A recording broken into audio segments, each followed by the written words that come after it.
പാരീസിലെ നേഷൻ മെട്രോയ്ക്ക് അടുത്തുള്ള ഈ കാണുന്ന പീപ്പിൾ നേഷൻസ് ഹോസ്റ്റലിൽ 20 യൂറോയ്ക്ക് സ്റ്റേ കിട്ടും പറഞ്ഞിട്ട് വന്നതാണ്. പാരീസ് പോലത്തെ എക്സ്പെൻസീവ് ആയിട്ടുള്ള സിറ്റിയിൽ ഇതിനേക്കാളും റേറ്റ് കുറവായിട്ടുള്ള അക്കോമഡേഷൻ കിട്ടൂല. അടുത്ത 5 ദിവസം ഫ്രാൻസിലെ എന്റെ സ്റ്റേ ഈ ഹോസ്റ്റലിലാണ്. ഇൻട്രസ്റ്റിംഗ് ആയിട്ടുള്ള കാര്യം, എന്റെ റൂം സ്പേസിന് ഡെഡിക്കേറ്റഡ് ആയിട്ടുള്ള ഒരു ബാൽക്കണി ഉണ്ടായിരുന്നു. തായ്ലാന്റ് കഴിഞ്ഞാൽ ലോകത്ത് ഏറ്റവും കൂടുതൽ ആളുകൾ വിസിറ്റ് ചെയ്യുന്ന സ്ഥലം. History, fashion, shopping, arts, culture, romance, അങ്ങനെ പല പേർപ്പസിന് വേണ്ടിയാണ് ആളുകൾ വരുന്നത്. പ്രൈവസി കേർട്ടനുള്ള അപ്പർ ബങ്ക് ബെഡായിരുന്നു ഡോർമെട്രിയിലെ എന്റെ സ്പേസ് ഞാൻ അറേഞ്ച് ചെയ്തു, വാല്യുബിൾസ് ഒക്കെ ലോക്ക് ചെയ്തു. പിന്നെ ഇതൊരു ഷെയർഡ് സ്പേസ് ആണ്, സോ ബേസിക് എറ്റിക്കറ്റ്സ് എപ്പോഴും നമ്മൾ ഫോളോ ചെയ്യണം.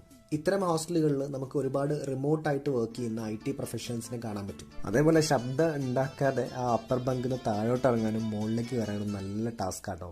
FYI, നേരത്തെ റെഫർ ചെയ്തിട്ടുള്ള IT പ്രൊഫഷണൽസ് ഒക്കെ VLS TS എന്ന് പറഞ്ഞിട്ടുള്ള ഒരു വിസ ഉപയോഗിച്ചിട്ടാണ് അവിടെ സ്റ്റേ ചെയ്യുന്നത്. പാരീസിലെ എൻ്റെ ഹോട്ടലിൽ ഫ്രീ ബ്രേക്ക്ഫാസ്റ്റ് ഇല്ല.